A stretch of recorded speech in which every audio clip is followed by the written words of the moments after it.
My name is Daniel Webb, and I'm on the hunt for the UK's most wild places. In this episode, I'm heading out to Britain's largest and one of Europe's most ecologically important wetlands, the Norfolk Broads. Located in the far east of England, these broads contain a myriad of different habitats. Fens, woodland, grazing marshes, and open water. Originally built by man, these interconnected lakes, rivers and waterways serve as a wild paradox, home to some of the UK's rarest birds, insects, mammals and marine life. Come with me on this journey as I begin at the University of East Anglia, venturing east towards the coast, exploring the Broads and revealing the creatures hidden amongst the reeds. Welcome to the Norfolk Broads.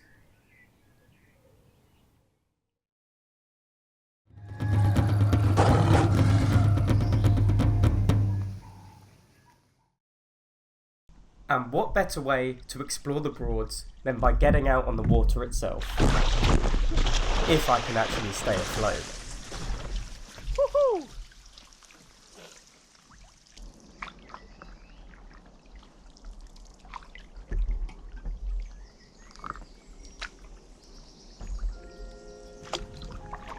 So I'm out here on the River Yare, which actually flows straight through my university campus.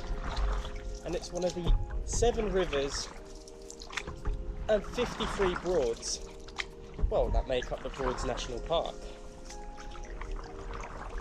And I know it's hard to believe, but 70 million years ago, this place was a warm tropical sea, almost like the Caribbean, with marine reptiles like mosasaurs, plesiosaurs and ichthyosaurs all swimming about. But during this period, a layer of chalk was deposited, which serves as an aquifer, supplying groundwater to all of these waterways. Flint nodules as well in the chalk are used as building materials in the churches and the walls found around here. Fast forward a few million years of sea levels rising and falling and climate change, and eventually you get to the Broads, being this low-lying area on the North Sea basin. Now, about 1 million years ago, the sea levels were a lot lower than they are today, which allowed early humans to cross over from Doggerland in Europe into Britain. And it's during this time that the West Runton elephant was alive, one of the largest and most complete skeletons of a mammoth ever found. Now, about 500,000 years ago, you get these great glaciation events that covered most of Britain in ice sheets.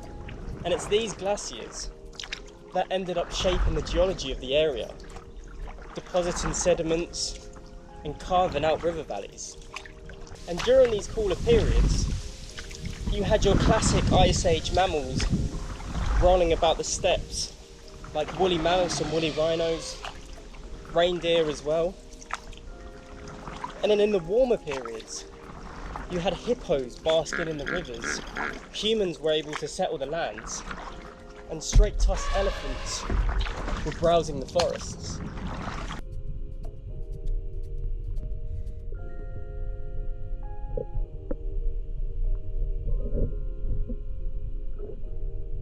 And that brings us up until the sort of last 10,000 years or so, when the geology of the Broads and how we know it today starts to kind of shape and evolve. Freshwater fens began to develop, producing peat. That will become an important resource for the people who lived around here later on. The rivers began to take shape as we know it today, and during the Roman period, this part of the country was what was called the Great Estuary, which served as an important harbour and trading port for the Romans, and they ended up building great forts like Borough Castle here.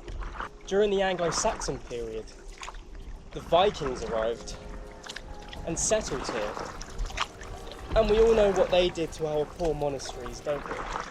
By the time the medieval period rolls by, the people began digging the peat that had been formed over the last few thousand years for fuel and for cooking. creating these big hits that eventually became flooded and formed the Broads that we know today. During the 17th and 18th centuries, dikes were created and drainage mills to drain the wetlands and create arable farming land. Which brings us up to present times. The Broads being this sort of paradox of man-made yet natural beauty.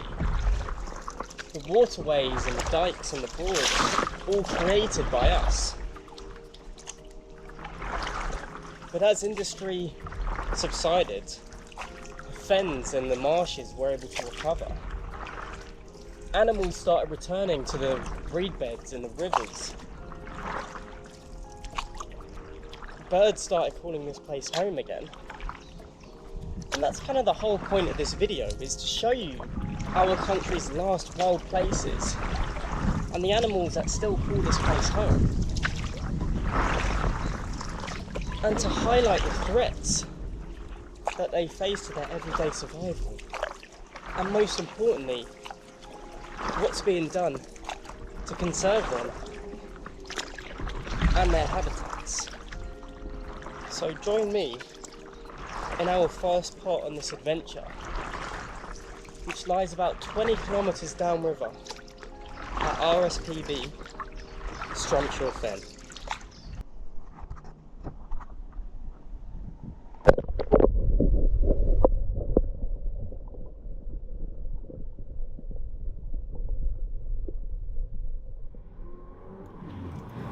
So I hope you wasn't expecting me to paddleboard all the way there. I don't think I've got the minerals for that.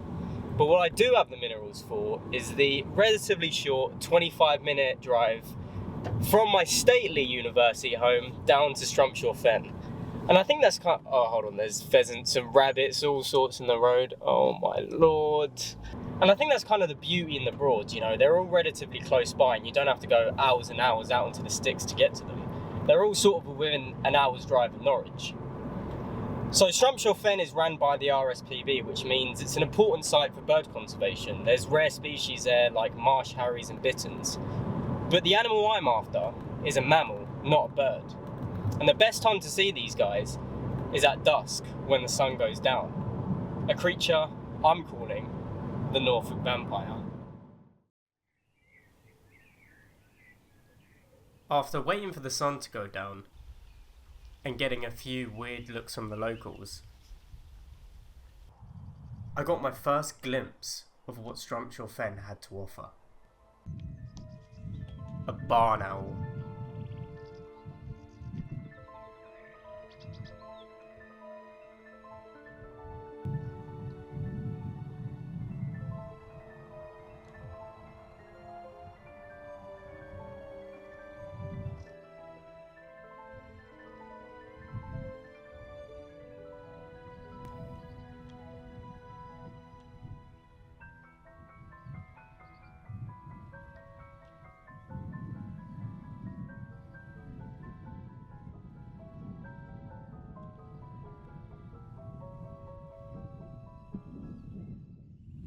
So after seeing that owl over there, I've kind of walked around to the side that I've seen it on, and I've just been waiting for him to come out again, but there's absolutely no sign of him. Maybe they sort of just do one flyover and then call it a night after that, I don't know, but I did see another one that flew over the river that way. There's no chance of me trying to even catch up to him.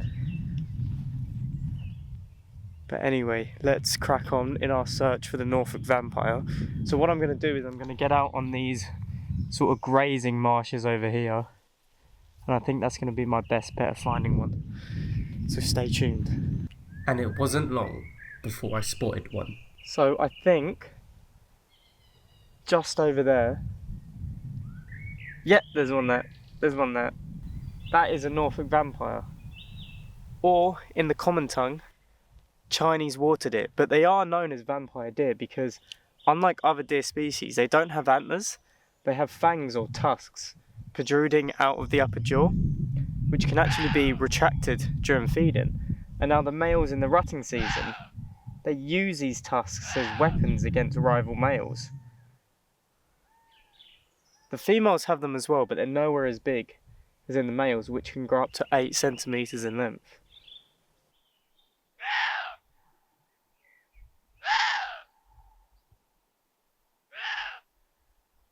So as the name suggests, these guys aren't locals here. They originate from China and Korea, and they were brought over during the Victorian period. But a population escaped from Whitnade Zoo in the 1930s and established themselves here in the Norfolk Broads.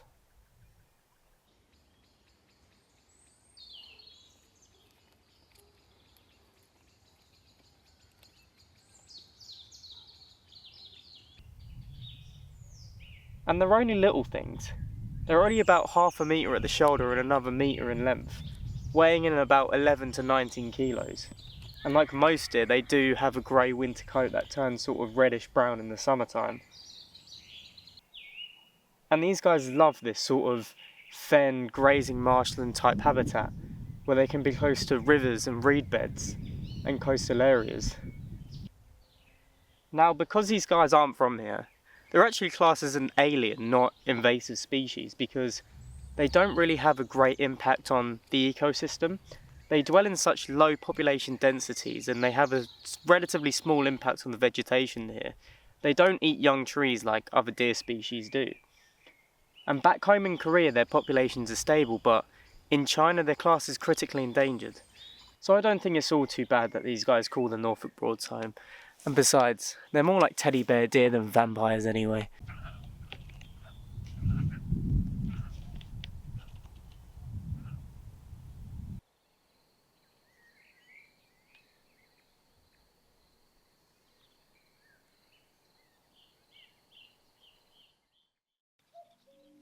A species owned by the monarch, and apparently with enough power to break your arm, swans are one of the most beautiful and majestic birds we have in this country. And it's around this time that baby swans start to hatch. Mute swans pair for life and begin building a nest in the spring, built on ground near to the water's edge, which they may reuse year after year. Females will lay 5 to 8 eggs, and after 36 days, baby swans called cygnets hatch. The archetypal ugly duckling, cygnets will stay with their parents until the next winter, and it won't be another year before they are completely white.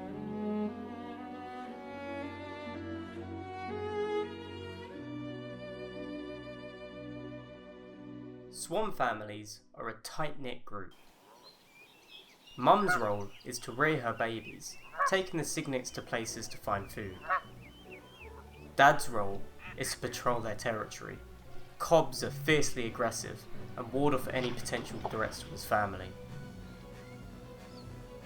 He wags his tail, showing his frustration, and raises his wings slightly, puffing out his feathers, making him look bigger and scarier to other birds on the lake.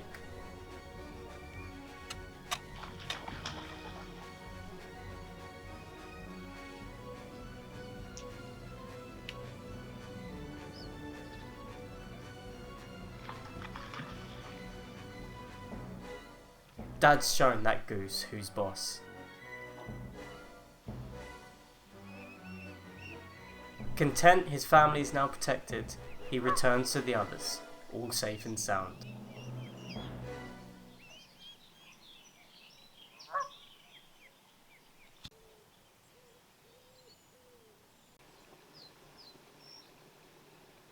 I think Strumpshaw Fen is one of the best places in Norfolk to come and see wetland bird life up close. It supports such a variety of habitats, like reed beds, grazing marsh, open water,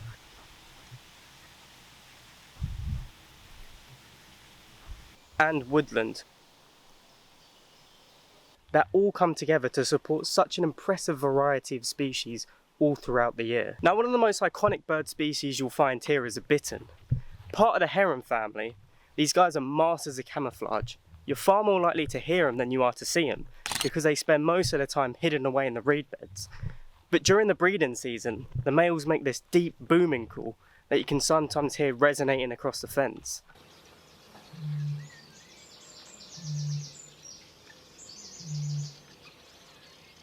Now unfortunately, these guys are classed as endangered in the UK due to historical declines from habitat loss. But Strumpshaw represents one of the key sites in the country where conservation efforts has been focused to help their populations recover. Marsh Harriers are also found here, another conservation success story. After near extinction in the UK in the 20th century, their populations have rebounded with East Anglia as a stronghold. The largest of the harriers, the Marsh Harrier can be recognised by its long tail and light flight, with wings held in a shallow V shape. This species is sexually dimorphic. The males have chestnut underparts with grey secondaries, the feathers located closer to the body, and black primaries, the outer wingtips. Females are almost entirely brown and are slightly larger than the males. These guys love to perform an incredible sky dance in the breeding season, but I was a little late to get this on camera. Somebody obviously got lucky though. This female appears to be busy building a nest. As birds of prey, Marsh Harriers fly low over the reedbeds hoping to catch frogs, small mammals or even smaller birds like moorhen and coot. As I mentioned before, Marsh Harriers are one of Britain's best conservation success stories. In 1971, after years of persecution and habitat loss, only a single nesting female remained in the entire country. Thanks to conservation efforts, there were now more than 500 breeding pairs in the UK.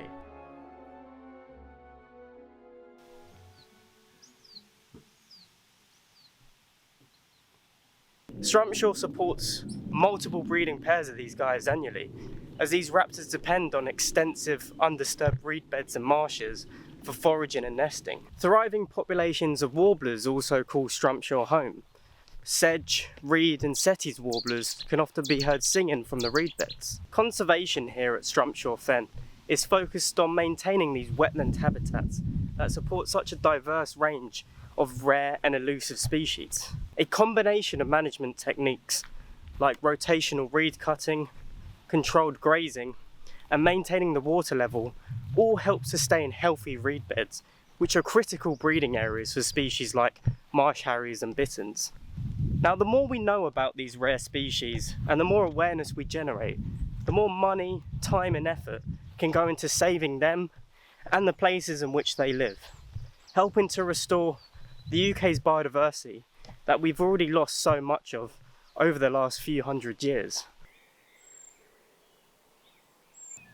In the next part of our journey, me and my mate Tom are heading out to Hickling Broad in search of Britain's largest butterfly. But after walking past a meat aisle at Tesco, we had a little surprise encounter.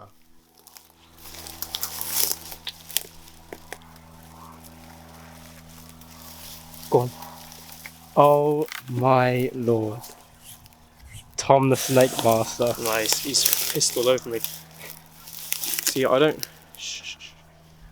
What species is it? It's a grass snake, but he's fucking... Mate, that stinks and it's all over me, so so you're gonna have to get my camera. Alright.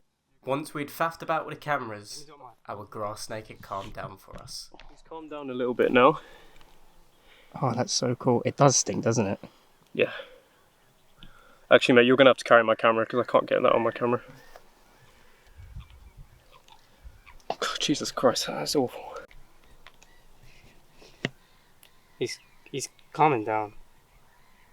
We didn't want to irritate this guy too much, so we let him go. What do they make that out of? Because that was a bad smell, mate. That was disgusting. But that was proper. Like I would say I'm not too squeamish, but that almost made me chunder on the spot, bro. That was horrendous. Eastern brown snakes don't do that. I'll tell you. No, that was pretty disgusting. I can still smell it. And it was that milky white, minty green colour as well. Yeah. It looked like toothpaste. Yeah. So what, you reckon that was like a defence mechanism? 100%. I read afterwards. I looked on my phone afterwards. And said, yeah. No, because I reckon even if you took a dump, it don't smell that bad. Don't they play dead as well? Yeah, I was saying they'll just like flop over and they stick their tongue out. That's funny. You alright there, mate? I'm not a fan of that.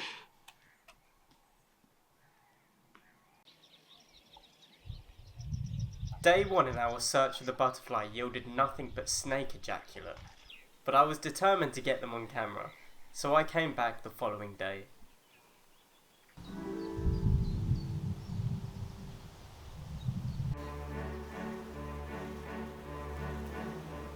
These stunning creatures are swallowtail butterflies, one of Britain's largest and rarest species to find. Their wingspans can grow up to 9 centimetres in length, and those yellow and black markings and those delicate tail-like extensions make them unmistakable.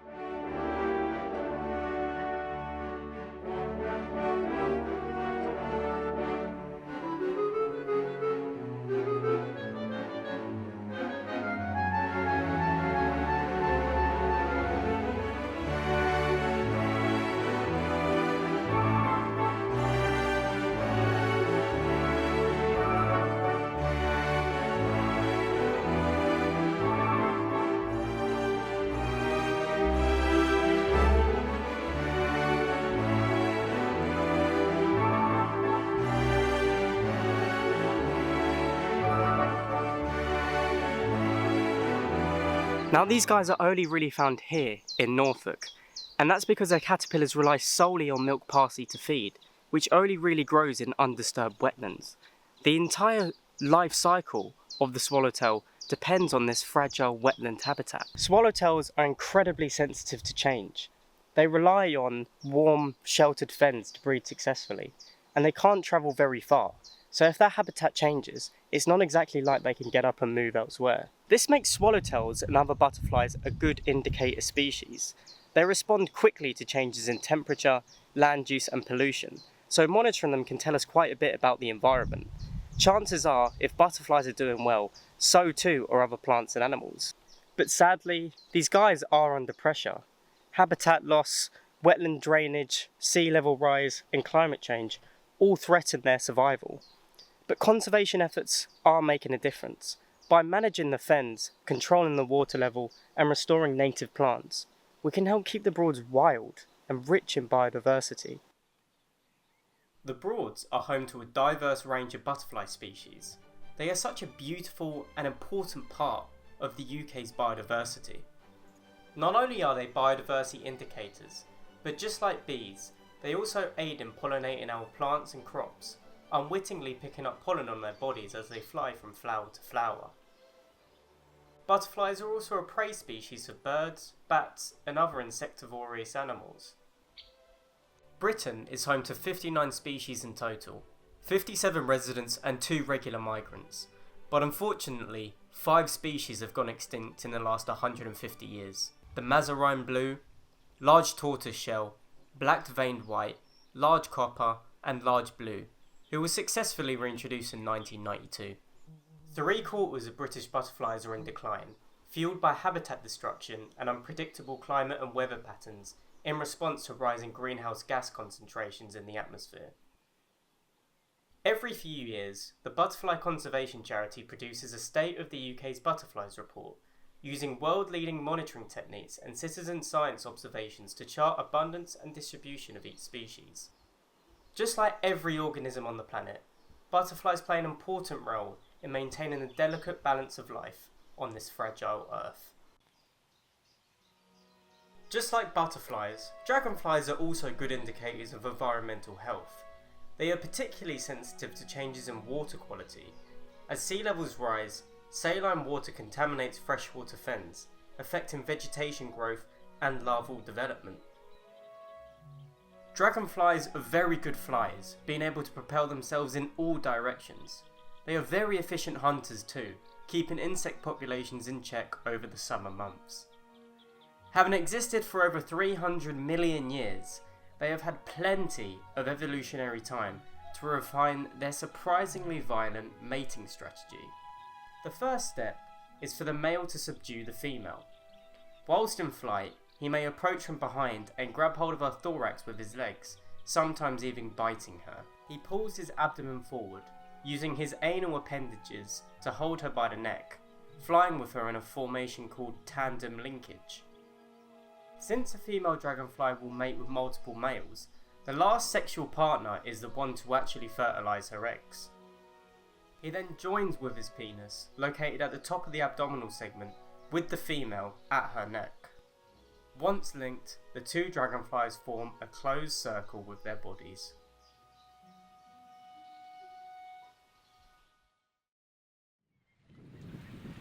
I'm hoping you're still watching, as I've now reached the coast for our final part in this journey.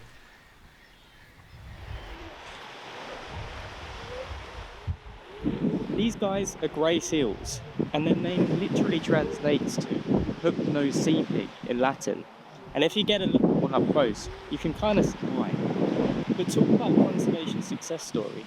Grey seals were hunted to near extinction in the 20th century. Their numbers dropped to as low as 500 individuals. But now their population has rebounded to over 100,000. The grey seals found here in the UK make up 40% of the global population, or 95% of the European population, just showing how important these colonies are here in this country.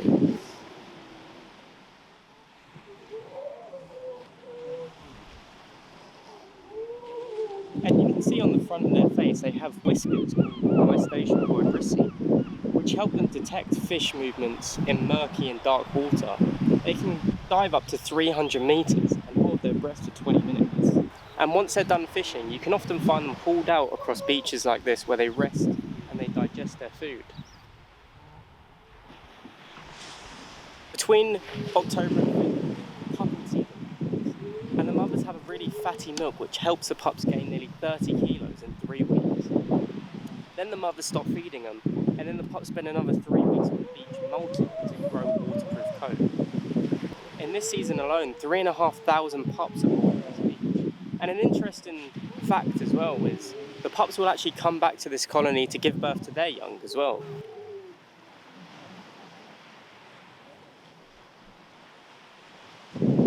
Now with seals and pups being on a public beach, human and dog disturbance is a real threat to them, because when the mothers are disturbed, they actually abandon their pups. That can lead to them starving. I heard of one instance where a mum took her daughter to actually sit on a seal to take a selfie. I mean, if that isn't ridiculous, then I don't know what is. And of course, pollution in the oceans, nets, fishing lines and ropes, as well as plastic gets caught around their necks, and the injuries they can sustain are really horrific. So in order to protect these guys, the Friends of Horsey Seals organisation monitors them 24/7. They have volunteers on the beach, monitoring the car park and making sure that nobody comes up and disturbs them. They recommend that you get no closer than 10 metres to the seals.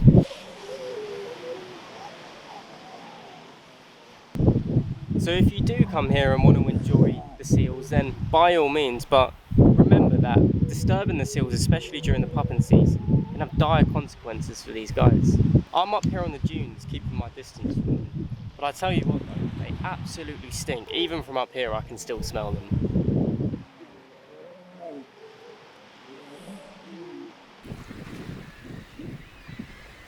Like any good adventurer, I had to get out on the high seas to see the seals in action.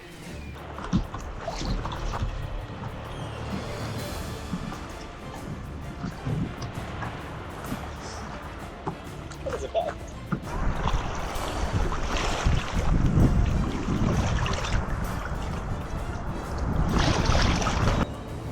Could you imagine being lost at sea on one of these things? There was just like nothing for miles and miles and miles. Yeah, if I turn the camera there, if you look behind me, there is just nothing.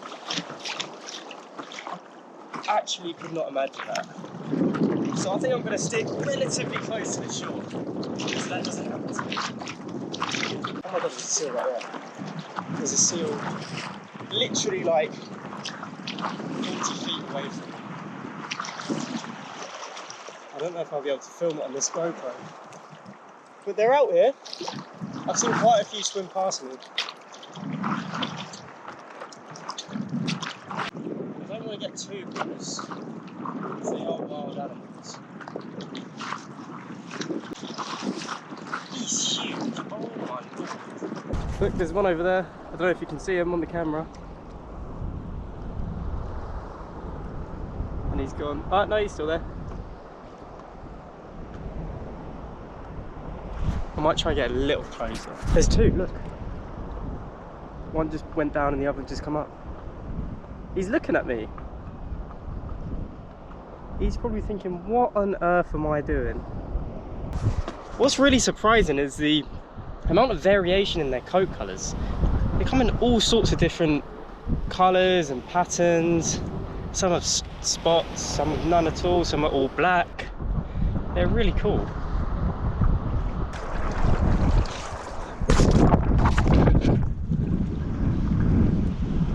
They're so close to me now. Yeah, they seem to be really interested in me. And they keep popping up all around me, but they don't seem to come close enough. They are quite curious little creatures. But this has been really cool. This is really cool, swimming with seals.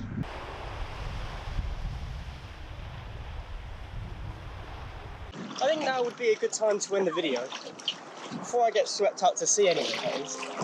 So thank you so much for watching. And if you have enjoyed, please feel free to leave a like and subscribe for more content like this coming soon. And now, if you don't mind me, I'm just going to go for a little swim.